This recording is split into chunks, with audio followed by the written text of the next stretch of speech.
Next question number 116 చూడండి.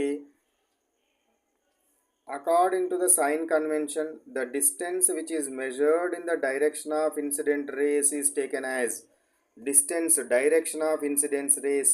నేను కనుక ఈ విధంగా కనుక ఒక మిర్రర్ని కనుక తీసుకున్నానంటే ఇన్సిడెంట్ రేస్ కనుక ఈ డైరెక్షన్లో వస్తే నేను కొలిసే కొలత కూడా ఇదే డైరెక్షన్లో కనుక ఉంటే పాజిటివ్గా తీసుకోవాలి.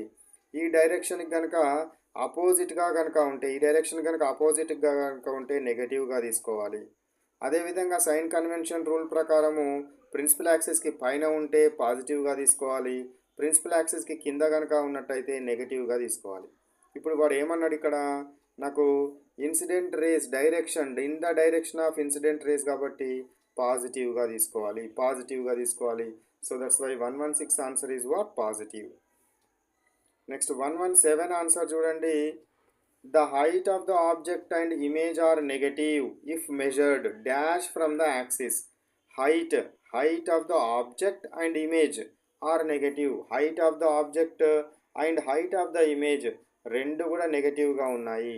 నెగటివ్గా కనుక ఉన్నట్టయితే అప్పుడు అది ప్రిన్సిపల్ యాక్సిస్కి పైన ఉందా కింద ఉంటుందా?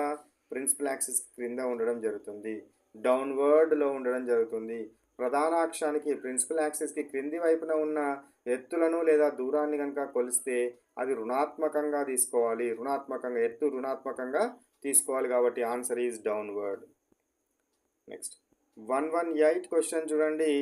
The angle of reflection in the given figure is the incident ray passes directly through the centre of curvature. Centre of curvature గుండా ఇన్సిడెంట్ రే వెళ్తుంది. సెంటర్ ఆఫ్ కర్వేచర్ గుండా ఇన్సిడెంట్ రే వెళ్తుంది అని అంటే, ఒకవేళ నేను ఒక కాన్కేవ్ మిర్రర్ తీసుకున్నాను. So this is the what focus and this is centre of curvature. One incident ray is what passing through the centre of curvature గుండా వెళ్తుంది. సెంటర్ ఆఫ్ కర్వేచర్ గుండా కనుక వెళ్ళినట్టయితే reflected ray is also passes through the centre of curvature. Reflected ray కూడా centre of curvature గుండా వెళ్తుంది. Reflected ray కూడా centre of curvature గుండా వెళ్తుంది కాబట్టి ఇక్కడ గీసిన నార్మల్కి రిఫ్లెక్టెడ్ రేకి మధ్యలో ఉండే యాంగిల్ ఎంత? సో ఇది మనకు న్యూక్లియస్ అంటే సెంటర్ గుండా వెళ్ళే రే ఏదైతే ఉంటుందో అదే నార్మల్గా ఉంటుంది. ఇది ఇన్సిడెంట్ రే అదే ఉంది, రిఫ్లెక్టెడ్ రే అదే నార్మల్గా ఉంది కాబట్టి నార్మల్కి మధ్య లేదా నార్మల్కి రిఫ్లెక్టెడ్ రేకి మధ్య యాంగిల్ 0 degrees ఉంటుంది. ఇది చాలా ఇంపార్టెంట్ క్వశ్చన్. యాంగిల్ ఎంత ఉంటుంది? యాంగిల్ ఆఫ్ రిఫ్లెక్షన్ ఎంత ఉంటుంది? 0 degrees ఉంటుంది అనేది గుర్తుపెట్టుకోండి. నెక్స్ట్ క్వశ్చన్ 119 క్వశ్చన్ చూడండి. Which of the following mirror was used by Archimedes to burn the షిప్స్ని బర్న్ చేయడం కోసము ఆర్కిమెడిస్ ఏ మిర్రర్ని యూజ్ చేసినాడు? ఆర్కిమెడిస్ ఏం చేసినాడు? సముద్రంలో వచ్చే ఓడలు ఏవైతే ఉంటాయో ఓడల్ని బర్న్ చేయడం కోసము పెద్ద కాన్కేవ్ మిర్రర్స్ని పెట్టి దీని మీద లైట్ ఫోకస్ చేసి ఈ లైట్ని ఈ పడవల మీద పడే విధంగా కనుక చేస్తే వేడికి ఆ పడవలు బర్న్ అయిపోయినాయి. కాబట్టి ఏ మిర్రర్ని యూజ్ చేయాలి? కాన్కేవ్ మిర్రర్ని యూజ్ చేయాలి. కాన్కేవ్ మిర్రర్ని మనం యూజ్ చేయాలి. నెక్స్ట్ది 120 question. Dash is called diverging mirror ఏది? ఇప్పుడు కాన్కేవ్ మిర్రర్ని కనుక యూజ్ చేస్తే దీని మీద వచ్చే రేస్ అన్నీ ఏమవుతున్నవి?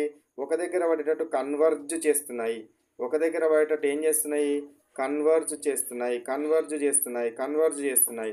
ఒక దగ్గర పడే విధంగా కన్వర్జ్ చేస్తున్నాయి కాబట్టి దీన్ని కన్వర్జింగ్ మిర్రర్ అనాలి. ఒక దగ్గర చేస్తున్నప్పుడు ఏ మిర్రర్ అనాలి? కన్వర్జింగ్ మిర్రర్ అనాలి. అదే ఒకవేళ కనుక లైట్ రేస్ కనుక కాన్వెక్స్ మిర్రర్ మీద కనుక పడుతున్నాయి అనుకోండి, ఇది ఎట్లయితాయి? ఈ విధంగా పంపిస్తుంది, డైవర్జ్ చేస్తుంది. డైవర్జింగ్ మిర్రర్ అంటారు. Convex mirror diverging mirror, converging mirror ఏంటి? కాన్కేవ్, డైవర్జింగ్ మిర్రర్ ఏంటిది? Convex mirror is the diverging mirror. Next 121 question చూడండి. In which way does light ఎప్పుడు ఏ విధంగా ట్రావెల్ చేస్తుంది? స్ట్రేట్ లైన్ డైరెక్షన్లో ట్రావెల్ చేస్తుంది. Light always travels in straight line direction. దీన్ని రెక్టిలీనియర్ ప్రాపగేషన్ ఆఫ్ లైట్ అంటాము. రెక్టిలీనియర్ ప్రాపగేషన్ ఆఫ్ లైట్ అంటే ఏంది? Light always travels in straight line డైరెక్షన్లో మాత్రమే ట్రావెల్ చేయడం జరుగుతుంది. నెక్స్ట్ 122 క్వశ్చన్ చూడండి. Which one of the following angle is equal to the angle of reflection when light gets reflected. So light కనుక reflection కనుక ఏదైనా ఒక సర్ఫేస్ మీద లైట్ పడి ఏదైనా ఒక ఉపరితలం మీద లైట్ అనేది కాంతి అనేది పతనం చెంది ఆ ఉపరితలం నుంచి కనుక రిఫ్లెక్షన్ కనుక జరిగితే ఇక్కడ నార్మల్ని గీసినప్పుడు యాంగిల్ ఆఫ్ ఇన్సిడెన్స్ ఎంత ఉంటుందో యాంగిల్ ఆఫ్ రిఫ్లెక్షన్ కూడా అంతే ఉంటుంది. Angle of incidence is equal to angle of reflection. Angle of incidence is equal to angle of reflection. So reflected యాంగిల్కి యాంగిల్ ఆఫ్ రిఫ్లెక్షన్ దేనికి ఈక్వల్గా ఉంటుంది? యాంగిల్ ఆఫ్ ఇన్సిడెన్స్కి ఈక్వల్గా ఉంటుంది.